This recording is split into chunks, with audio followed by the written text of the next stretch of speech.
Welcome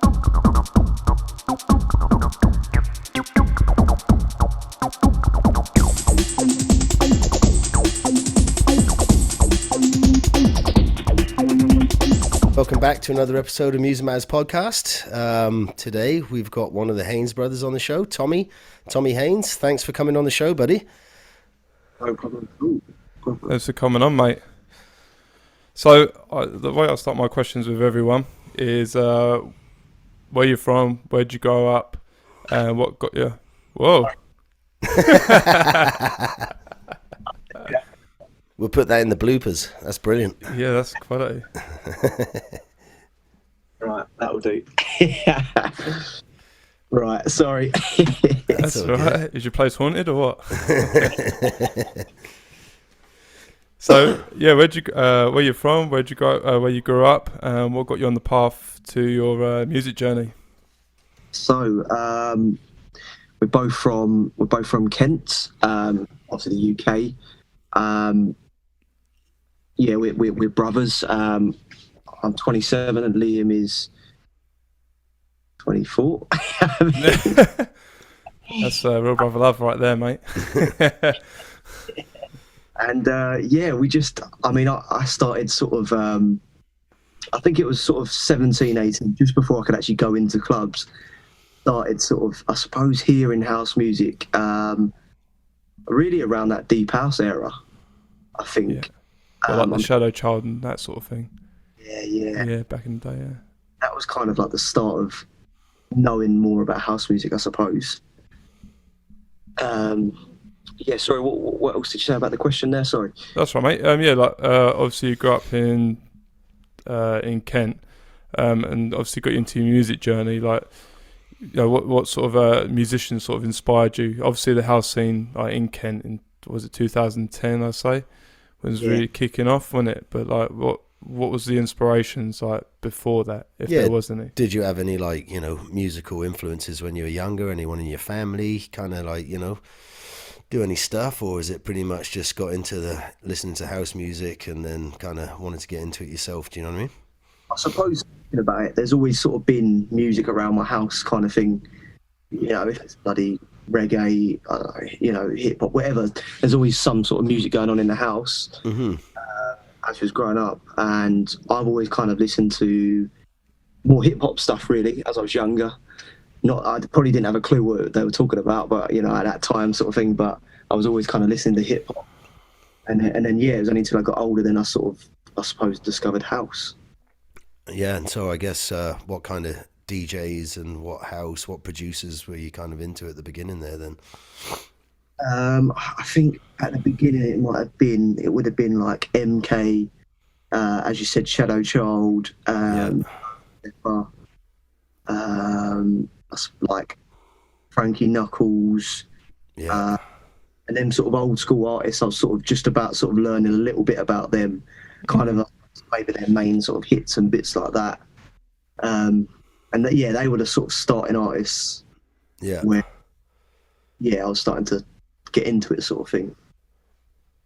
Was that you and Liam at the same, like when you're both young? Like obviously you're a bit older, so you got into it, and then Liam sort of was like, "Yo, I love this sort of stuff we were doing and getting into."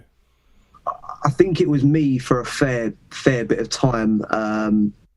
Like as I was sort of turning 18, listening to it, and then certain groups of friends were going to certain events, and I was, you know, as you do, you go out to your first night, and you just think, bloody hell, this is crazy sort of thing. And then I think it was a few years after that, then Liam sort of started maybe doing a bit of mucking around with like my decks. And then I think as soon as he pretty much turned 18, we just started sort of playing the odd back-to-back sort of thing, because I kind of chuck him on with me, and then it just went from there really, until we was sort of got to a more serious point where it's like, well, we might as well just do this properly together and just go from there. Do you remember then your first night out, your first club? Do you remember the first one you went in? Experience, yeah. I think my memories are pretty blurry when I try and remember my first one, but I kind of remember the first main ones where I really was like, okay, yeah, this is fucking it. But I know for me it's pretty blurry memories from back then. Yeah, I probably agree. There's a few I remember, like a few sort of really early sort of times. Some clubs, like I remember the first time going to our local, obviously the Sauce Bar.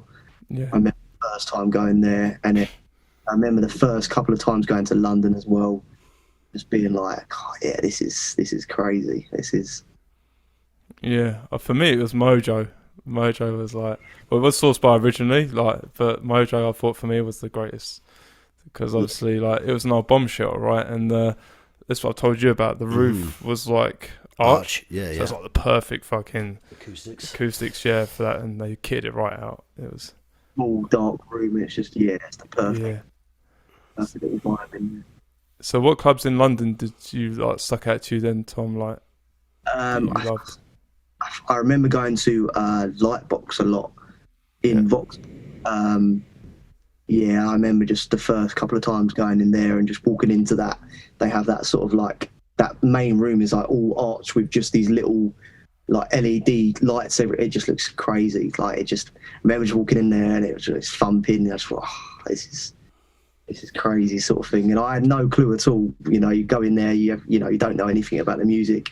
You're just there sort of thing. And that I think, and Egg London as well. That was another club. Same again, just big rooms, the thumping sort of. Yeah, I think they were the two that stand out for me. I think Egg and Lightbox, yeah, yes, yeah, they are good clubs, like mate, and they, to be honest. oh, yeah, Yeah, real. definitely. So what was the first how did you get your first like DJ gig then? Like obviously you were mixing it up on the decks, like Liam got a bit involved, doing a bit of clubbing. Like when was the first time you got into your first set like out in the club? I think um, I remember, as you do, you record a mix and you send it off to a couple of people you might know, and there was someone doing a very small little like cellar sort of bar sort of thing Mm. in Rochester near our way, and I think I just sent a mix off, and someone said, yeah, like come and play for us or whatever, and that was the first time. I think the most thing I remember is turning up with my USB and not knowing anything about record box. So I remember just plugging in that USB, and then obviously it was just a shambles because obviously you need record box to sort of layer it out, sort of thing. Mm-hmm. But yeah, that I think that was my first ever set. I couldn't tell you when. I can't think of the date at the top of my head. No, that's all right, mate. No, that's fine. I was, it's all good, man. Don't worry.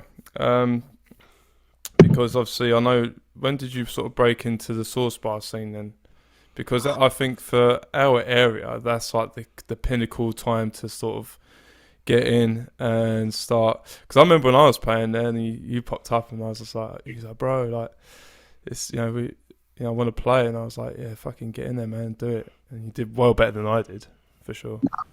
But no, yeah, that's definitely true. The Source is definitely like it's a good spot to sort of once you get in there and you think, okay, I can sort of hold down a residency here and I suppose learn a lot. I suppose.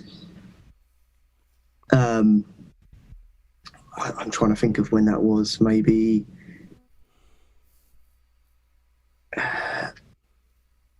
2015, maybe. Oh yeah, that was yeah, pumping them, wasn't it? Yeah, 15, 16, I reckon. Yeah, yeah, and that was my first sort of. I suppose that's when you sort of go into a proper club, really, and experience a proper crowd, I suppose. What's the kind of capacity there? Yeah, what is the capacity there, Tom? That's a bit of a sticky one. I think that one. I think it went from anywhere from 500 and then maybe up to 700 and then maybe down to. I'm going to say 500. I think. Legally, maybe 500. Yeah, legally. Much as well. I think I don't. Because you got you got a courtyard, Craig, Mm-hmm. and you have the main room, and you have the lounge upstairs, isn't it?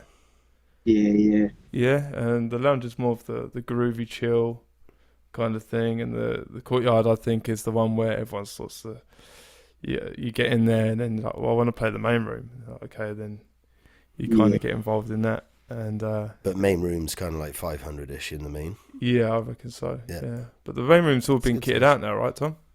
Yeah, they stripped right back with the booth. Kind of, it was a bit more. It's still like platform, but they pushed it all back, so it's kind of very just stripped back, and then they've got a massive LED screen behind. Kind of got rid of all the paint and just made it more like brick sort of effect. And just stripped it back, and it looks so much better. Just gone back to that sort of old, that old sort of more warehousey feeling, which is cool. It does look very cool now, to be fair. And they've pushed the bar back and stuff, and just opened it up a lot more. Nice.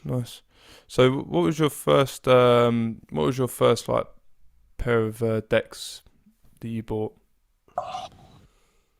So I remember I had a pair of vinyl, and I won't admit and say I use them because I didn't. I had a set of vinyl decks, but I didn't have a clue. I had a few vinyls, but I didn't know how to use them. I just had them there.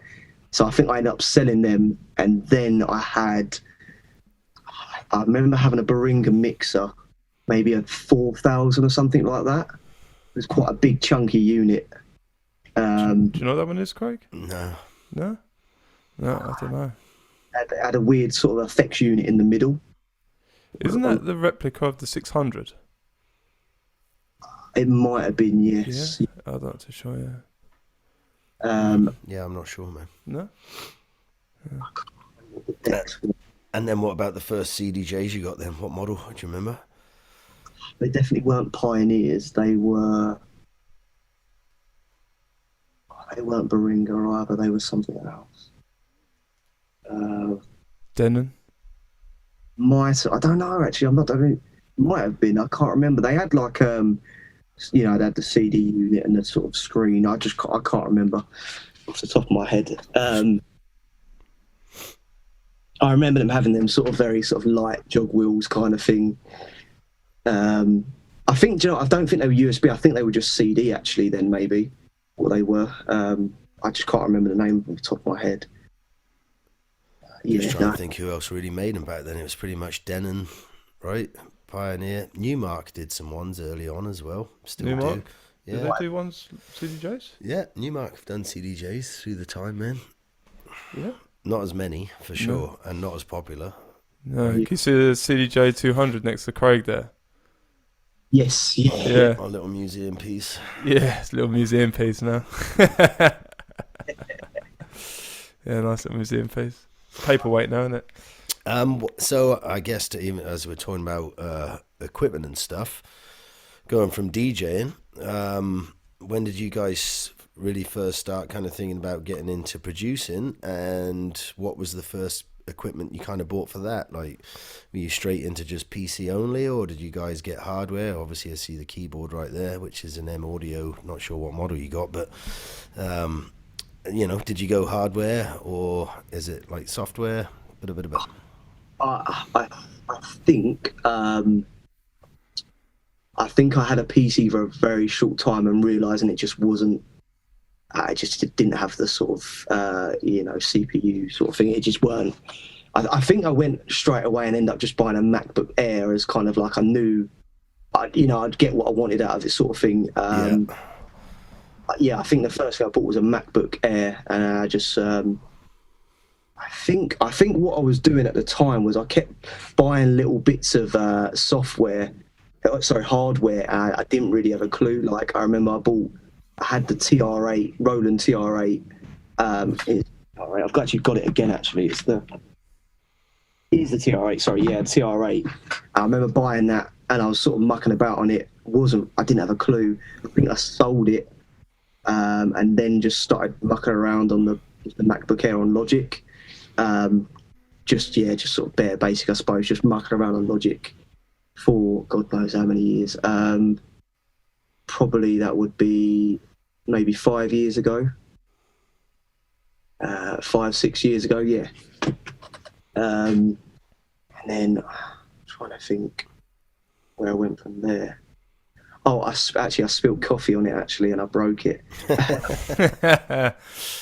Yeah, I I tried to send it back, and it weren't happening. They knew there was obviously when they opened it up, it was. So I think I had to get another one or something like that. I bought I think I bought a second hand like iMac 22-inch, I think. Yeah. Which actually that was probably the best thing I bought actually. Just went from there, just got Logic, just started from there really, I suppose, and just playing about with stuff. Did you have anyone kind of show you any, tricks and tips, or do you pretty much just self-teach? I pretty much self-taught, I think. Yeah. Just in and out of YouTube videos. Yeah, YouTube tutorials and do all that. Yeah, right on, man. Crazy, you can just go in there and find everything you need in it. Really, it's for sure, man. If you put the time in. That's it. Yeah, that's right. The exact. Yeah, that's it. Yeah, you got to put a bit of time in. I always find, like, even now, sort of thing, just make sure you're specific. If you're looking for something on YouTube, be specific about what you're looking for. Yeah, like keywords, right? That's it. Otherwise, you've been in a rabbit hole, sort of looking through tons and tons of videos, not really getting anywhere. Mm-hmm. But yeah, I think sort of YouTube early on, just starting, I suppose, at the basics, like just getting a drum pattern, I suppose.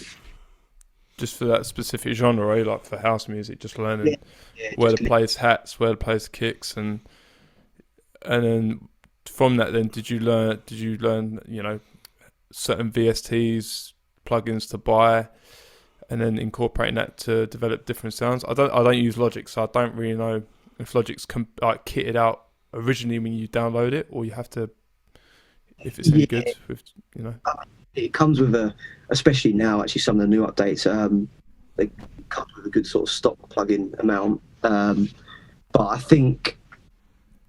suppose I was in that sort of like, you just want everything sort of thing. You see something, you're like, I need to buy that plugin or whatever. You ain't got a clue what it does. But yeah, I sort of started mucking around with certain plugins and just spending time like knowing how to use them, I suppose. Probably using a lot of them for the wrong reason, sort of thing, just guessing. But yeah, I suppose went into learning how to use them, and then suppose I think what we were struggling with was, like, I was watching a lot of YouTube videos, but weren't getting what I actually wanted to see from the videos, I suppose. Mm-hmm. Like a lot of videos are on like certain genres. Like, I suppose if you search for tech house, you're only going to get one style of tech house, and you're not really going to get, if you're after a certain, well, not after, but if you're trying to be, I suppose, different, you're always going to get, if you type in tech house, you get generic tech house, I suppose. Yeah. So did you and Liam then, like, both just sit down and like learn from day dot? Like, this is what we're going to learn. This is what this sort of sound we want to do. Like, how would you define your sound then if you couldn't find it on like YouTube tutorials to help you out with that? So I started off the sort of producing first, and then when I got the iMac, I put it in our conservatory, and I think kind of Liam just sort of started like just joining me, sort of thing, maybe just sitting there, and I suppose we kind of both started then creating tracks together, really. And sorry, what was the second part of that question you said? Like, how did you define your sound? Like, you said, like, when you was on YouTube, you were looking for tutorials and they weren't the sound that you wanted. Like, how did you, like, define your sound, if it wasn't on YouTube, like, to help you out, like a stepping stone? I think we sort of reverted back to, like, hip-hop sort of thing. Because I knew there was something in hip-hop that I liked, that I wanted to put in house, I suppose. Like the way they're sort of the heavy drums. And then I suppose going back into that old sort of like funky drums and all that sort of stuff. That's where I was sort of like, okay, like, I want to put this into that sort of thing. And then I was sort of trying to work out like bass lines and how you kind of get that groove to sound like a house groove rather than being, I suppose, a hip hop groove sort of thing. Mm-hmm. I suppose it started from there, really. And did you have any kind of, like, again, this is slightly sidetracking, did you have any musical lessons ever? Like, did you ever do any schooling, or is this literally like, and it's not really sidetracking that much, is it all self-taught? You just listened, you've watched stuff, you've figured it out? Yeah, just literally just watching stuff, I think. Man. just time, I suppose, just putting the time in, really sitting there, trial and error, just trying something, having to listen back to it, trying something, and just, I suppose, until it gets better and better, I suppose. And so do you find like you're good with your ear then if you're listening to other people's bass lines? Do you find you can find the keys, or have you studied stuff like that where you kind of like what they are anyway? Do you know what? Couldn't say I was either, really. I wouldn't say I'm knowledgeable enough on that side of it, really. Yeah. I wouldn't say I fluke it, but I feel like that way, sort of thing. I feel like I don't have like a certain method. I just do it, and then it always ends up the same way, kind of thing. Yeah. That's like Deadmau5, Show Me Alba. They don't really plan anything. They just, like Deadmau5, like, I don't fucking think of anything. I just fuck around, and then whatever comes up, it's almost I like go with it, like it's almost like sketching, right? Yeah. You're just going to sketch something, and if it comes good, then you'll trim it up and make it look like a piece of art. You know what I mean? Yeah, like pretty much, yeah. Yeah. That's that, cool. Is that how you feel like you are, Tom? Like we're doing that? Yeah, no, I'd agree. Yeah, definitely. Like, yeah, I don't feel like I have a formula or a style to start with. I just go with it, kind of thing. And then I'll sit there. Maybe I sit there too long, sort of thing. And I'll just sit there, take things away, add things, and then until I'm like, okay, I'm liking that. I know what I'm going, and just go from there, really. Yeah. So like, does Liam come up with like ideas and go, "Fuck, Tom, I've got this good idea. Let's whack that in the song," and you go like, "I've got a fucking great kick," or Liam's like, "Oh, I know a vocal that would work really well," sort of stuff. Is that how you guys sort of make a track together? I would, yeah, pretty much. Like, I think where like me and Liam don't live together anymore, sort of thing. He'll literally just send me something over by text that obviously he's bounced out, and he'll be like, "Oh, what do you think of this?" or whatever. And then I'll either go like, "Yeah, I know what to do, but we got to change a couple of things or whatever," or "I know what to do with that, send it over properly," and then I'll just start with it. And then obviously he'll come over one evening or as you said, like a vocal, he'll just send a vocal and be like, "Oh, what do you think of this? Like, I just found this, like just been hunting around YouTube or whatever." And then I might literally be making a track, like starting it, and then obviously I add that vocal, and I'm like, okay, this is starting to sort of gel the track, sort of thing. And then then we'll usually set some nights where then he'll come over, and then we'll work on that track with like both ideas or whatever. Do you ever have fights in the studio, like Big Brother style? Do you Yeah. Beat him up. Fucking what, mate? Beat him up for chirping you. I think it's probably me. Yeah, I think I get like I get very serious, sort of thing. I'm like, if it's not going right, I'm getting pissed off. So. Like, no, Liam, this is fucking the real deal. I spent on this kick. Don't moan about it. Yeah, mate. So, what was the first track that you guys made then that got signed up? Like, and what label was it on? Like, what was the first one, and what year was it? The first one signed was a track called Bus It, and it was on Hector Couto's Roosh label. Oh yeah. Yeah, which was Hector Couto. Yeah, I was a huge fan of Hector, and I obviously still am. So I was obviously like well happy about that. That was, I'm gonna guess and say that was about 3 years ago. And yeah, I can't remember how we got talking, but we got speaking to his A&R. Yeah. I don't know if he might have seen a video on Facebook we was posting or whatever, and then yeah, he was just like, "Send all your stuff over. I'll send it to Hector," and then kind of just went from there, sort of thing.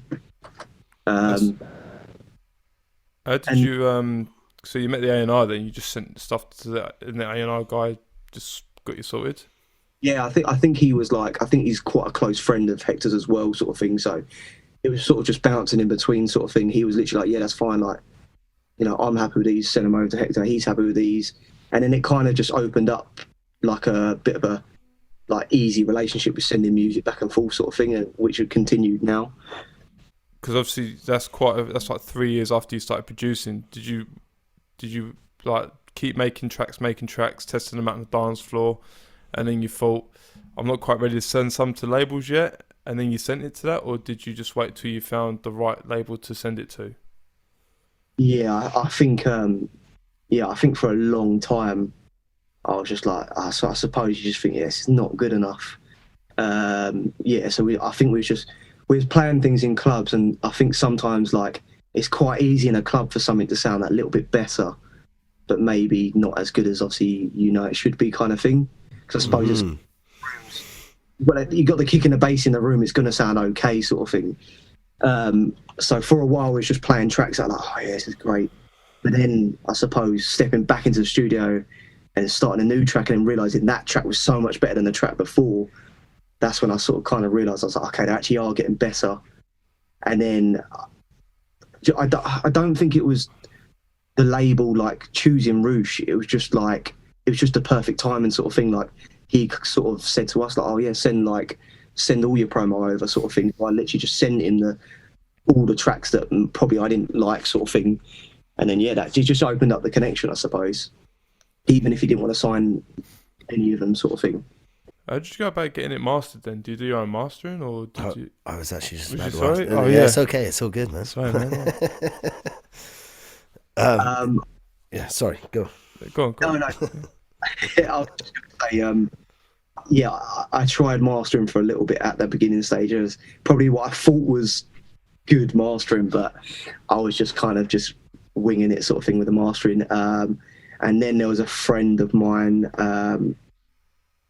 that was doing mastering. I just started sending them all to him. And then they were pretty much like good enough, I suppose, for like a, to send to a label, I suppose, and be at that sort of level.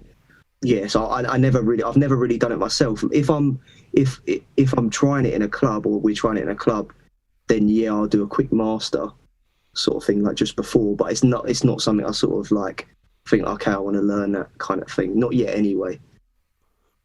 But always sort of. And at the moment, we send to. Do you know the artist? Is it Iglesias? Yeah.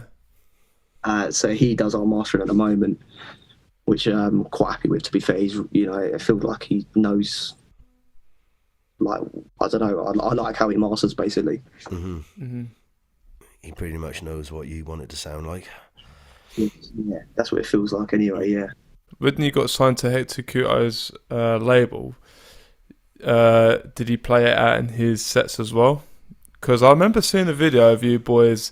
They went to a festival, and someone, I can't remember who it was now. Someone played it. It might have been Patrick Topping. No, Michael Bibby played your track right at a festival, and I don't think they realised it was going to play. And when they played it, they were all jumping around thinking, fucking hell, look at this. And I was like, fair play, boys. Like, what was...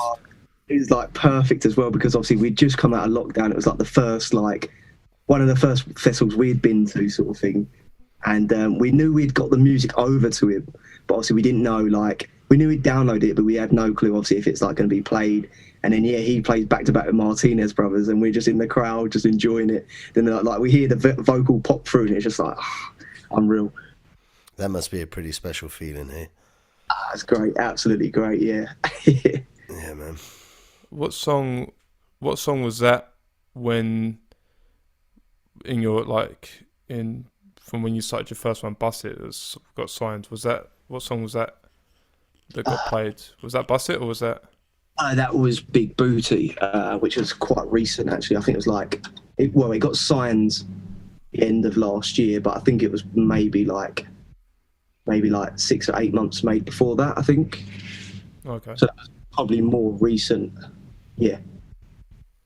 But when we did sign Bus It, we had a fair few like Elroy plays, which kind of, lucky enough, sort of opened us up to the label Lapera. Okay. The two guys that run that, they were playing it along because they played like their residence for Elroy, and then it kind of just opened up a little connection there, kind of thing. Is Elroy in America, or is that in the UK? I think it's pretty much everywhere now. Is it everywhere? I would say, I think so, yeah. I think it's pretty... That's quite good exposure, isn't it, if you think about it? Yeah, no, definitely, yeah. I think they're originally like Spanish, I think.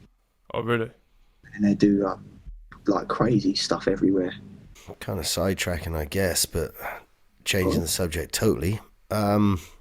Studios. Obviously, you're sat in your studio right now. is that pretty much where you make all the magic? Is this where Liam comes over and this is where you guys do it? Have is it a permanent fixture? Have you got any plans for bigger studios? Like, I mean, yeah. So pretty much when Liam moved out, this is his old bedroom. oh, So really? but the second he moved out, we was like, right, we're going to take this room over. Perfect. So I think we done it. We originally done it the first time. Then he moved back in, so we had to strip it all out again. And then the second time he moved out, we was like, okay, like we knew last time the sound wasn't great, so we're gonna have to actually put like proper bass traps and bits like that all around.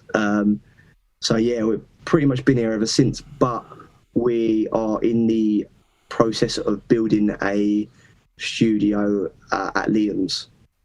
So we're gonna build it from scratch, pretty much, get it hopefully as good as we can, sort of thing. Yeah. Hopefully that will be the permanent base for where we can make music, and hopefully it's soundproof enough from the outside as well, so that we can literally go in there when we want and just smash out, I don't know, 8 hours or whatever time it is, kind of thing. But that's the plan. Yeah, I know a lot of people I know back in the UK are kind of doing the studios in the garden, building sheds and soundproofing sheds. And I got a friend of mine, actually, Nigel Chalice, the Shed of Dread. Oh yeah. Yeah, that thing right there. He spent a little bit of money, but it's fucking soundproof to fuck, man. Like, custom built studios. It's a thing of the future. Yeah. So what are you doing with yours then, Tom? I think for What's the plan with it? Yeah. I think kind of I'll use this because we was obviously saying like the problem is obviously like I have all the VSTs and plugins on this computer, so we haven't really worked out when we get to that stage, do we put my computer there because it'll have all the software, or do we start fresh over there and then I'll use this as like just making an idea and then send it over to him and then we'll go over there and do it properly. Mm-hmm. We kind of need to work that out because I think some software you can send through that iLock thing. You know that iLock? Is that an Apple thing? It's like a software that like some of the companies, it's almost like a cloud lock for your software. So I think you could take it off your computer and then put it onto another computer and then assign the software to that computer. Gotcha. So, share the license almost. Pretty much, yeah. Sorry, that's the one. Share the license. Yeah, man. Interesting. Yeah. So, what's your plans with building the studio? Like, what do you think the layout's going to be? Like, what's the size? What monitors have you got in there? Like, are you buying new equipment for it? Are you moving the same? Are you going to get it acoustically done properly? Or I think so. I think Liam's drawn it all out and all that sort of stuff. And I think we're looking at going like 4x4. I think 4x4, like 4 meters long, sort of thing. I think so. Yeah, we're sort of trying to work out. I think we've worked out that that's kind of the good size where. Because I know looking online that I think if you go too long, then you get sound issues at the back, I think. And then you need like sound diffusers and stuff like that, which I think they're quite a lot of money sort of thing. So we're trying to keep it to a good enough size so that we're not adding on problems, I suppose. But yeah, I've got Yamaha HS7s at the moment. nice, mate. And yeah, I've had them for ages. And I mean, for me, I've got no reason to change, kind of thing. So I kind of said to Liam, like, let's get them again, probably. Maybe get the HS8s, maybe, but I don't see no problem, sort of thing, with them. So I wouldn't. I mean, if you're used to the sound out of them and you like it and it's how you make your music, why would you change? Do you know what I mean? Yeah, I think the plan is to really try and kit it out so that we've got the sound as good as we possibly can get, I suppose. So that we know that once it's done, that's it. You know, we know we can trust it in there and we don't need to change anything. And yeah, it's all sorted, kind of thing. That's pretty much the size of this space, hey, Brad? 12 by 12? This one's pretty close. 13 by 15. Nah. 13 feet. No, it's 13 feet wide. Whatever, mate. I think you're trying to add on, like, Caught a bigger fish. No, it's finished roughly about the same size, but I was gonna make it longer. But then I agree with you. If you make it longer, then you're kind of your sound kind of muffles a bit further back, right? Yeah, I think there becomes more issues to there. I suppose put money into to try and solve. I suppose. I was just gonna say, where are you based? Are you? I'm in. We're in Vancouver, BC, British Columbia, in Canada. But we went to a studio near us called Northern House Studios. We've got a friend called Medway who he's built his studio, and I'm going to release a video. We've done like a studio series, and he had someone build them, didn't he? The baffles, the sound bafflers thing, but they're basically like. Again, this might help you out with your studio, but it was basically like they're 8 inches in depth, aren't they? Oh no, I don't even think they're that deep. No. But they go floor to ceiling pretty much, don't they?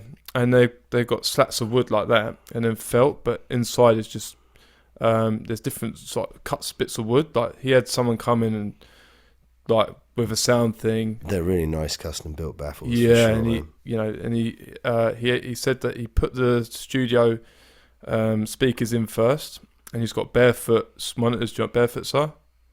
I've heard of it. Yeah, they're like really expensive, like monitors. But he put them in, and then the guy done the sound thing, and then he built around that. But I built my own. I built like I used 2x4, put a bit of MDF, and then put like wall insulation in. But I need to do more. But is that sort of what you're going to be going forward doing with yours?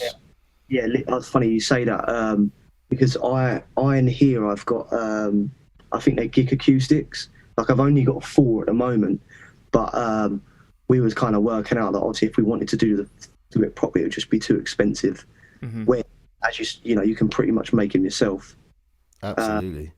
So yeah, I think it's just one of the things you got to try out and see if you can make it yourself, and obviously probably cut the cost probably in half. For sure. Wasn't it Jared that had the blankets and mattresses as well? Wasn't Oh yeah, so we went to another guy's studio down here, and which again is an amazing fucking yeah. studio. I'll be honest with you, Tom. Right, it's amazing. Like I'll come over. Craig's been here longer than I have, but we came over here, and there's so many secret like studios where people are making like house and techno and things like that. We went to Jared's, didn't we? And it's got like It's quite a big space. Yeah. But with the studio built in the middle almost. It's kind of cool. Yeah. And you know like the army netting? Yeah, He's got that everywhere. But he's got acoustically set. They've got panels up. They've got panels up, but he's got mattresses in there, he's got all sorts of shit, but they've covered it all up with the army netting stuff. It's all painted black and dark. It's fucking it's pretty fucking cool, man. Yeah, he's got like the fucking rug on the court bottom and stuff. And they've just in the middle they've got like a U-shaped bench with all the kit on. Yeah, man, it's a good setup. Yeah, is that what you're gonna have? Like, are you like sort of table or? Yeah, I think we would like to sort of have the desk kind of a bit further sort of away from just the wall kind of thing. Mm-hmm. That's what these guys have. Yeah.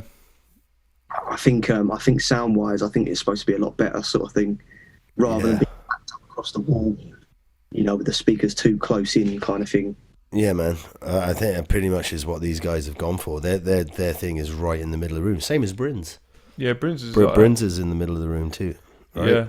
Yeah. So there's a space all the way around it, right? Yeah. But he's it's about the same size, isn't it? The 13 by 13. 4 Bryn's meters one? by 4 meters. It's about the same, isn't it? I reckon. Mm-hmm. Yeah, so that's a good sizing, Tom. Yeah, because that seems to be like the general norm of like this sort of studio. So that's pretty fucking sweet, mate. Are you gonna buy any new equipment to go in there, other than obviously, like you said, maybe some new monitors? But are you thinking of some new hardware and stuff, or? I mean, I've recently got the Behringer RD9. Their sort of version of the 909. Yeah, how'd you like that? Yeah, it's really good, to be fair. I haven't fully set it up yet because it's not running with my Logic very well. But Yeah, it sounds pretty good. It sounds for the price of what it is. It's crazy, isn't it? The equipment they're pumping out. Me and Brad have talked about Me them and on. Craig are advocates for Behringer now, mate. We Yeah. love their stuff, man. Yeah. For bang for buck, and yeah, okay, it feels a bit shitty. It feels a bit cheaper because I've got the RD3, right? RD6, and I've got RD6. the TD3, the 303 Yeah, copy, yeah, right? Yeah. And again, man, you definitely can feel that they're not an expensive piece of equipment, but the sound that comes out of them, we've talked about it as well, the little Korg Volca things.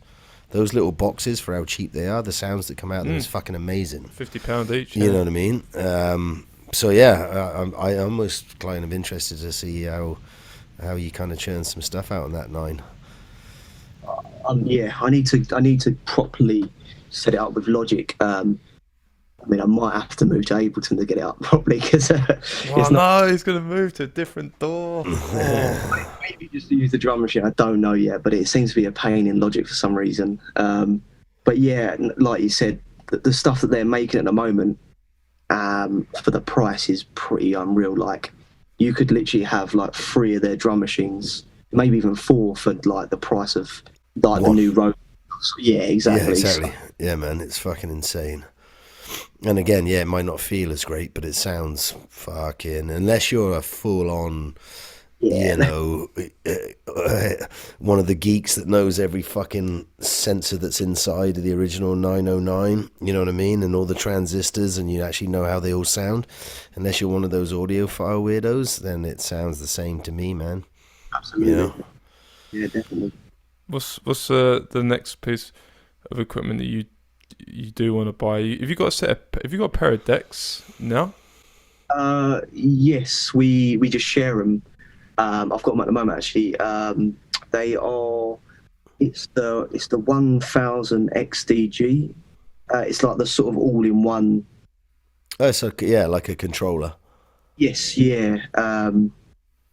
And it's kind of got the all in the middle kind of thing. Like, it's got the screen at the top in the middle. Mm-hmm. And I mean, don't get me wrong, we don't really use them that much. But yeah, they do the job. You know, if you need to record a mix or whatever. 100%. 100%. We've talked about the controllers and stuff before as well, right? They're getting crazy. I think they're yeah. I had the Newmark, yeah, which was the original one that had the actual platters that span. You know, that Rain now bought the Rain 1 out that has the platters that spin. They're like vinyl. Well, the Newmark was the first one that did that. So I had that one for years, man, and I loved it. They're great things. I got nothing against people playing on controllers or whatever. Some of them are fucking amazing, man. Yeah. You can do so much stuff on them, you know? Yeah, that's it. I think they're getting bigger and stronger. Like, even like Newmark and Denon, like, they're all bringing out these big sort of all-in-one controllers that are pretty much top quality, sort of.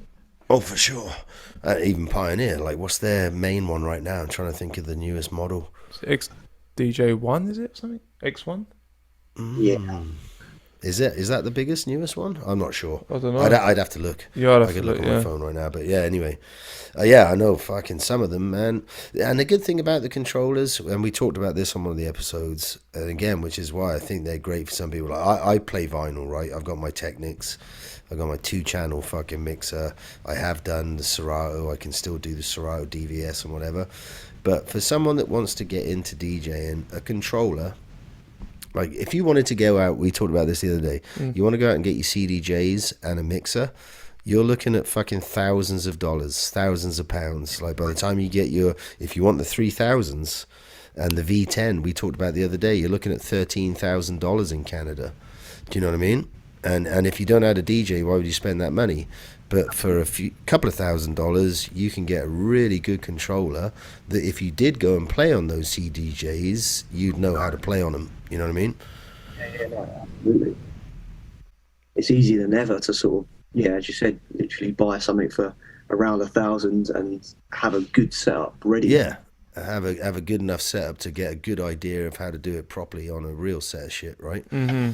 We're actually, I'm going down, I'm trying to sort it out because I've never really done the CDJs because I'm old, right? I'm a fucking dinosaur, man. So I've never really done the whole CDJ thing. And Northern House Studio we're talking about, they rent their space out, so they rent their studio out, but they also have their live room. They call it the live room, I think, or the live studio. Like their DJ room, yeah, they do like all the DJ sets there, yeah. And they've got a 4-deck setup, and it's two 2000s on the outside. Two 3000s. And the V10. Yeah, but on the outside, the other 2 decks are 2000s. 2000 Nexuses, yes. Yeah. So they got 2 2000s, then they got the 2 3000s, and then they got the V10 mixer. And I'm gonna go down there and have a little session and learn just how. I want to learn. I've got no fucking idea, man. That V10 mixer, I looked at it the other day. I shit my pants, mate. Like, what the fuck is that thing? It's like a spaceship. Have you played in the 3000s, Tom, and like the V10 or anything like that? Yeah, there was. I don't know what. I think it was somewhere like near the beginning of this year, but I think Liam was away, and I was closing the club, I think. And I remember, and I think it was sourced by our main room, and I sort of stepped up there and I looked and I just see that giant mixer, and I was like, oh, God. Yeah, man.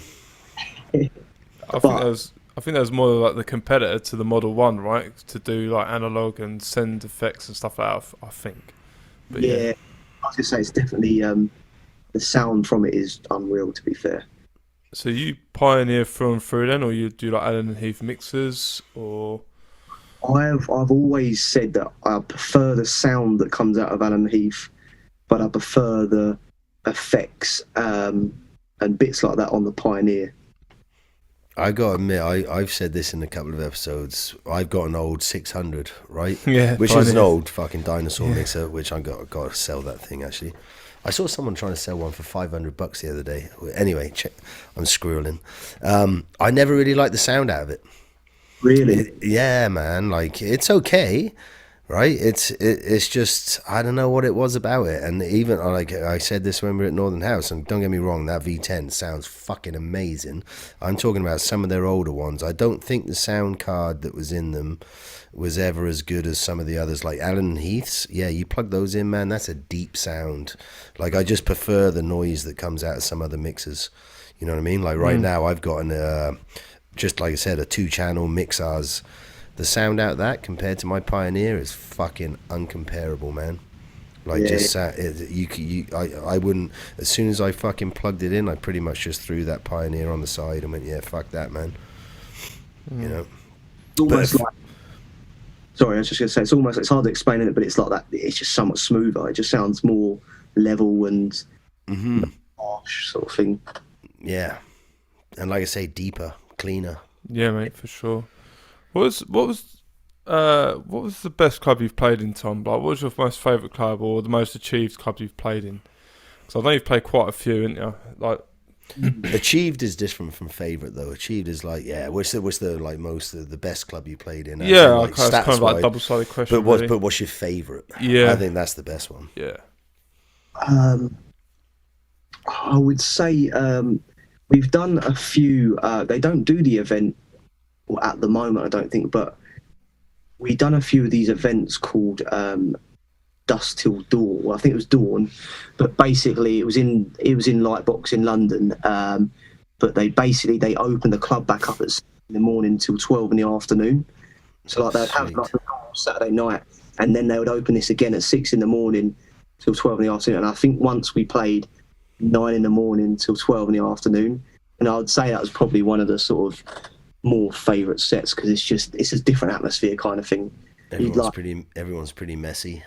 Yeah, it was kind of strange. Like we were sober because we had to drive to London in the morning, kind of thing. So we drove up there, walked into the club, and thought, oh, we don't know what it's going to be like. But there was like the weirdest, like, good energy, and I think that was probably one that I've gone that.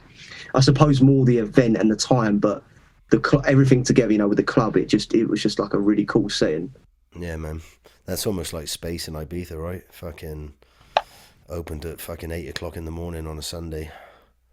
Yeah, fucking brilliant. Have you been at Ibiza, Tom? Yes, I've been 3 times, I think 3 or 4 times. Yeah. Did you play out there? No, unfortunately not.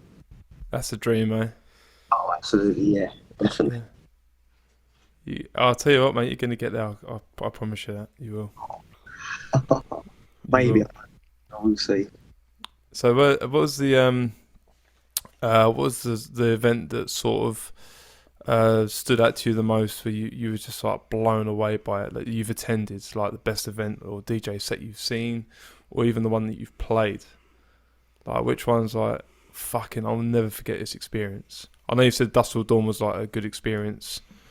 But you're talking like actual other people that Other people Tommie's that you've watched as well? seen, yeah. I would say it's between a few. Do you know? Obviously, the brand Solid Grooves. Yeah, Michael Bibby's one, yeah. Yeah, like I mean, we followed that we followed that really early on. So to kind of like watch it kind of grow and always go into like the bigger events and get bigger and bigger. I think that was one sort of brand where we was like, oh, you know, this is always going to be good sort of thing. And then on the flip side of that, what's the Glitterbox, Defected. Defective's one, yeah. I remember going to that high beef and I thought that like they've got that perfect sort of thing, just the style, the club, everything, the vibe kind of thing. And then on another side of that, probably DC10, just unreal. Carl Cox has got his residency back up there, hasn't he? This year? Yeah, they flipped it all around this year, I believe. I think even Solid Grooves have got their own festival going there, right? Yes, yeah, you've got Solid Grooves there, Carl Cox there, Patrick Toppin's got his event there, and I think Martinez Brothers have gone over to High Ibiza, I think, which is what Space used to be. The original Space? Yeah, it's now called High. Yeah, have you seen that, Craig? No. Yeah, it's apparently like, I don't know, the lighting's like a bit like Printworks as the lasers down, right? And it's pretty... It's definitely cool, but it's a lot more like a bit too fancy, I suppose. Like I feel like it's sort of upper market, like a bit like it's got a bit of a VIP section. VIP, I was going to say VIP, fucking... Yeah, I get it. Did you ever go to any bush parties, as we call them over here? Like illegal raves? Illegal raves. I didn't want to say illegal, parties. But illegal raves, yeah. You're allowed to say illegal, Brad. That's okay, man. Okay. Do you know what? I've never been to one. Never been to.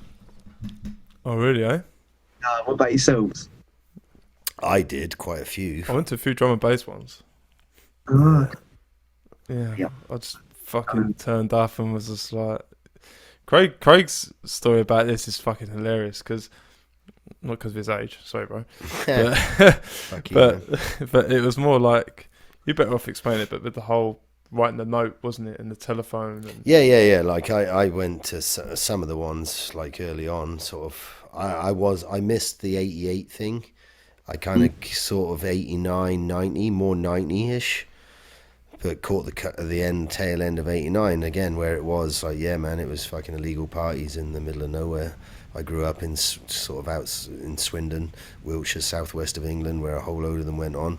Yeah, and it was back in the day where, you'd go in the pub and someone would give you a bit of paper with a phone number and you'd drive around and do a phone call, and then you'd go down the road in a convoy and find a fucking party in the middle of nowhere. Fucking warehouse somewhere. It was good, man. It's good times. Sounds absolutely great. It was, man. It was good. I'm pretty happy I was there. I wish I'd been a little bit older, because I probably would have been more involved. Do you know what I mean? Like, I kind of... 89, I was only 16, right? 15, 16-ish. So I kind of, like I said, I was a little young pup running around just at the tail end of the beginning. But I got to see some good stuff. I think if I'd been more like the 19, 20-year-old at that time, I would have been rocking it, mate. I would have been more of a part of it. Definitely, mate, yeah. So, Tom, what other projects have you got coming up then for, like, your music and, like, DJ stuff now? I would say more music-wise at the moment. Like, I think we spent a little bit of time, like, after lockdown, obviously everything went a bit crazy and everyone's trying to play out and everyone's trying to sign music again. We sort of slowed down a little bit and just spent a bit more time in the studio, and we've kind of built up a load more tracks at the moment, and we've been sending them out and just kind of getting back involved with certain DJs, promoters. Kind of feels like a bit of a reset, I suppose, since after the lockdown. I feel like everything's kind of reset a little bit. So kind of getting back on it, I suppose. I think probably quite a lot of people like yourself have been at home backlogging a whole load of tracks, like, you know, building up tracks while they've been sat at home for the last 2 fucking years, not being able to do stuff. And hopefully it's going to be a good influx of some really good new music, right? And I think we'll probably get some fresh new stuff coming out that's a little bit different, where people have been maybe had a bit more time to play around and experiment and come up with some new sort of sounds and ideas. You know what I mean? Hopefully, yeah. I think there's going to be I think at the moment there's a bit of a stage where everyone's trying to get involved, and then hopefully, as you were just saying, hopefully then there should be a range of like new music and new things coming out. Hopefully, yeah, man.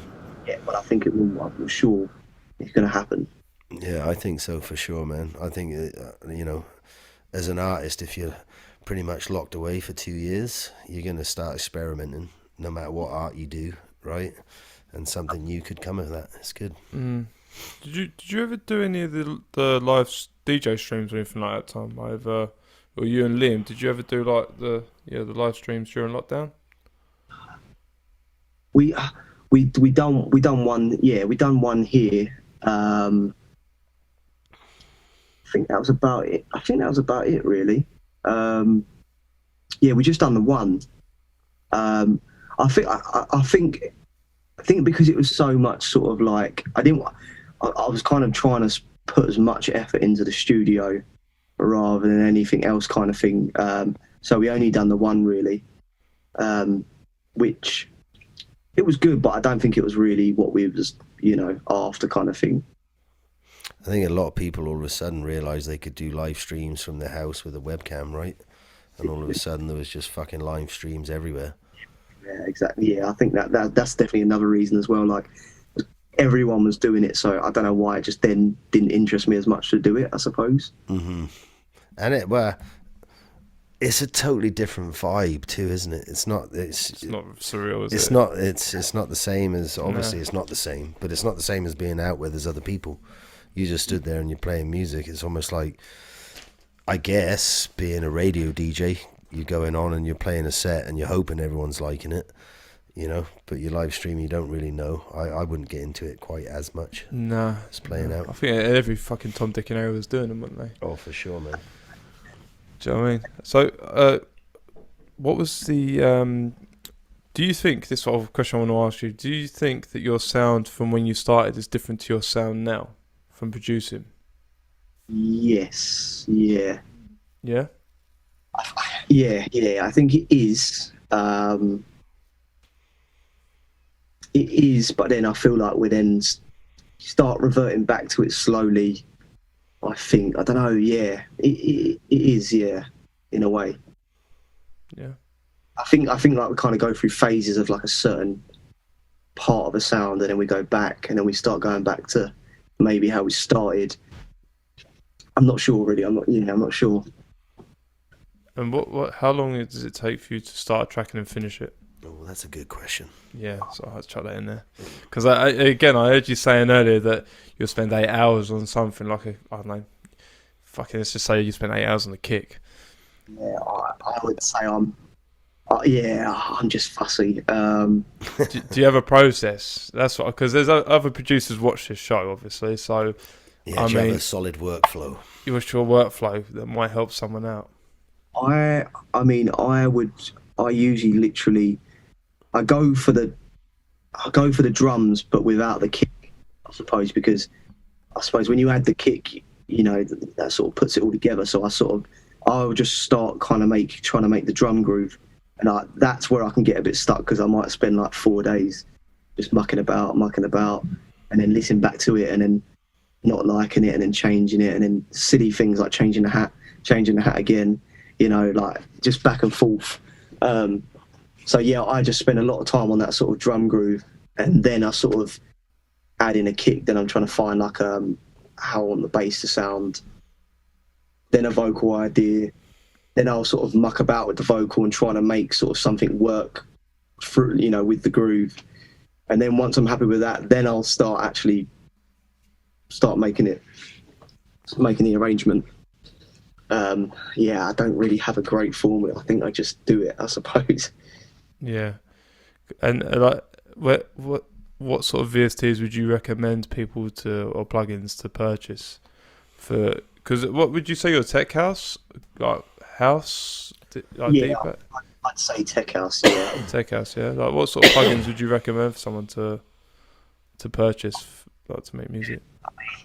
definitely Sound Toys.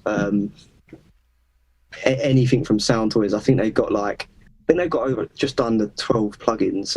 But yeah, I think I bought the Sound Toys plugins all as like a one package, and I've never stopped using them since.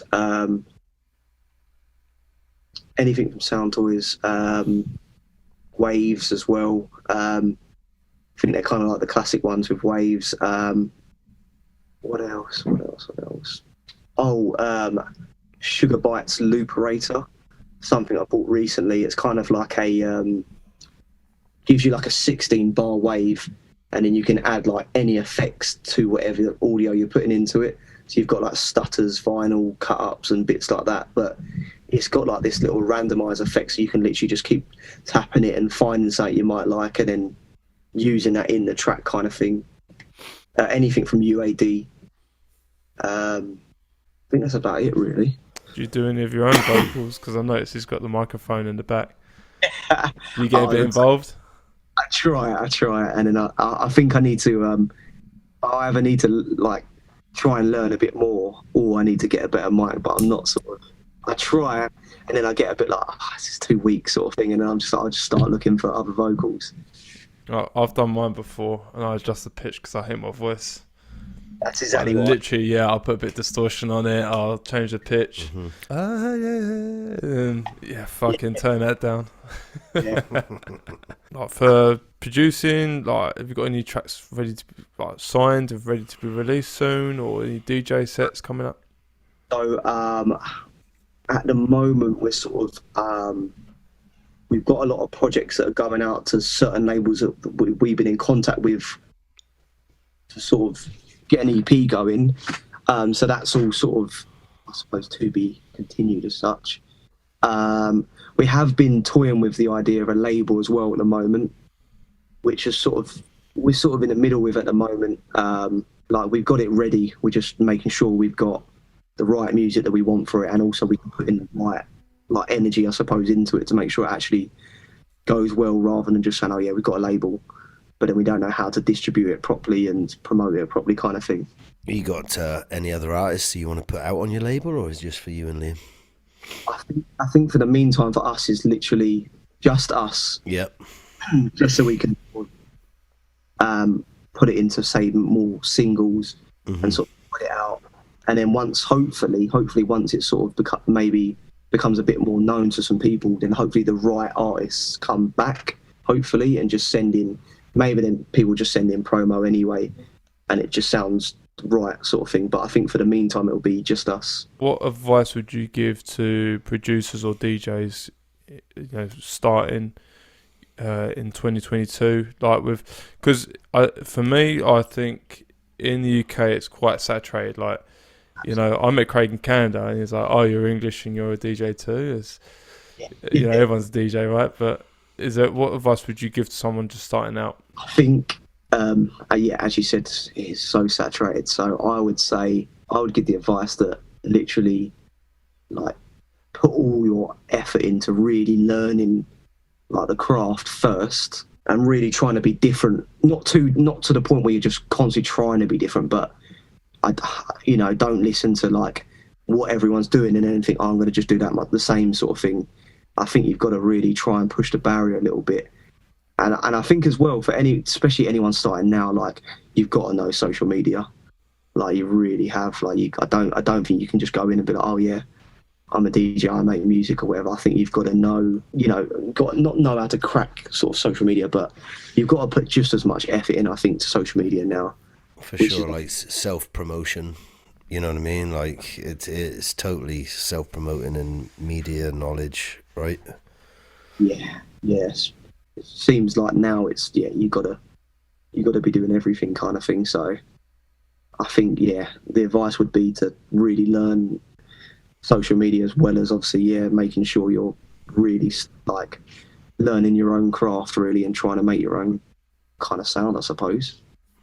Do you think like in Kent, obviously you're my era from when we got into it was like 2000 2010, right?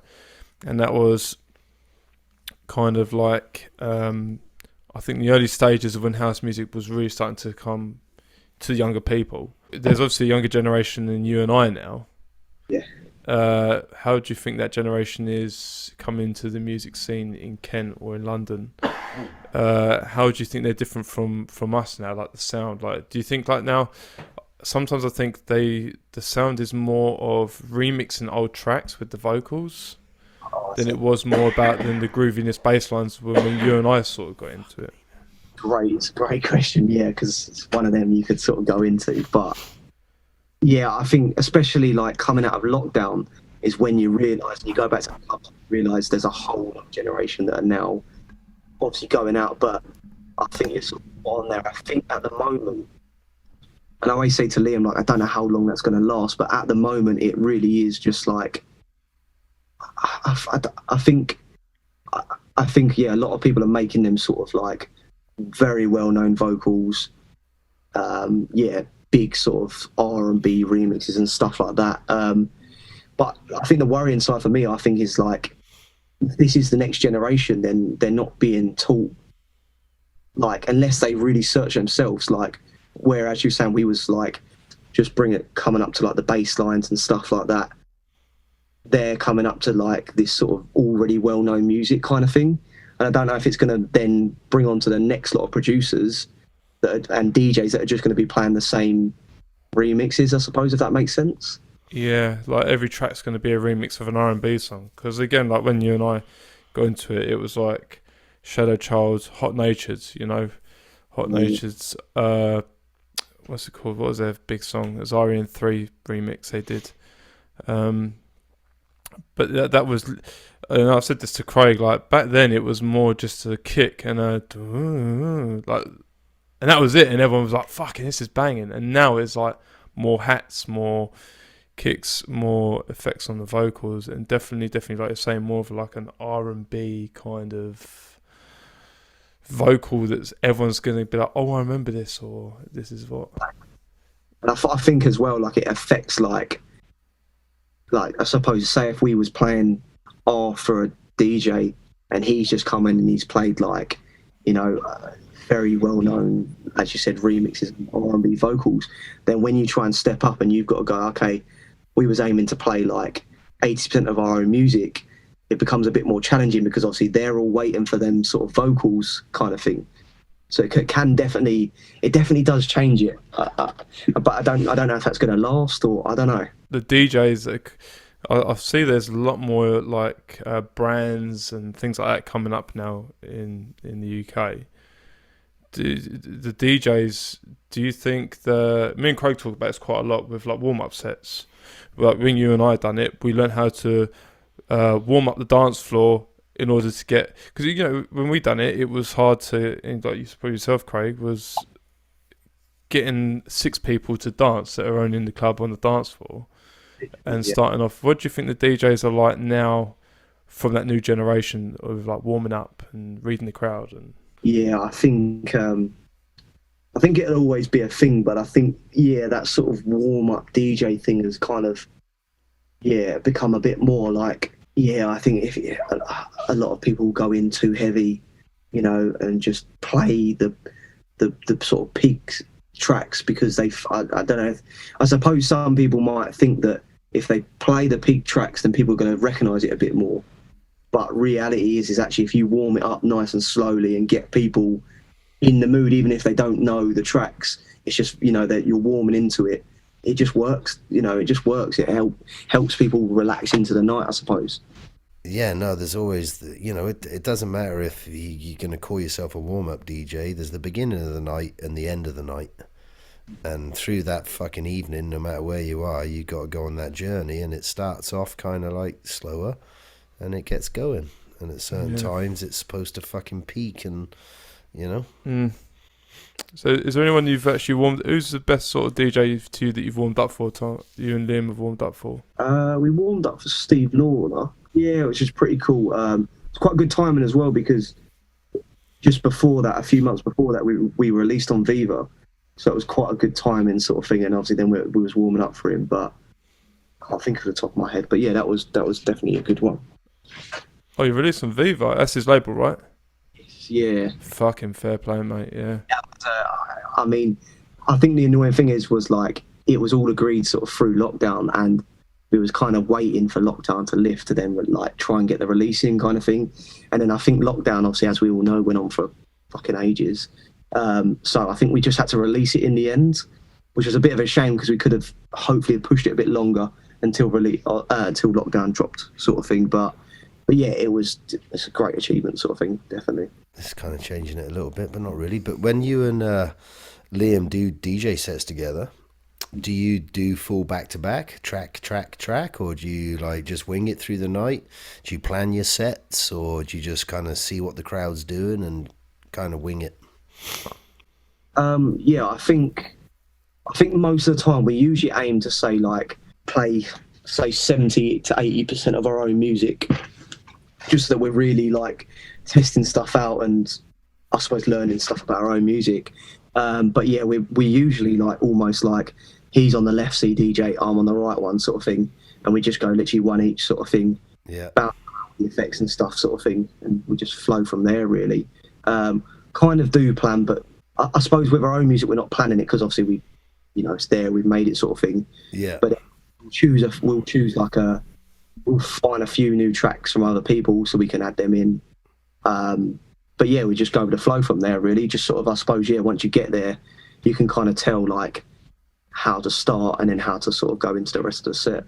Well, I think we've buttoned it up there, right? Yeah, man. Yeah, mate. It's been good chatting to you, Tom, mate. For sure. I appreciate it. Thank you. It's been great. No, thanks for coming on the show, Tommie. It's been real nice chatting. It's been nice to meet you. Good luck with all the stuff coming up in the future. Yes, mate. And say hello to Liam, even though he didn't show up. The dirty stop out. Yeah, thanks, Liam. He's on a weekend break. He's having yeah, that's all good, mate. We can still chirp him though. What's that? We can still chirp him. We can still chirp him, yeah. Exactly. Sorry, when chirping, no, mugging off. Banter Rants, yeah. That's all good, mate. Thanks again, Tom. That's wicked, mate. Yeah. It's been great. Cheers, buddy. You take care, and we'll chat to you soon. Yes, definitely. See you later, guys. Yeah, mate. Cheers, bub.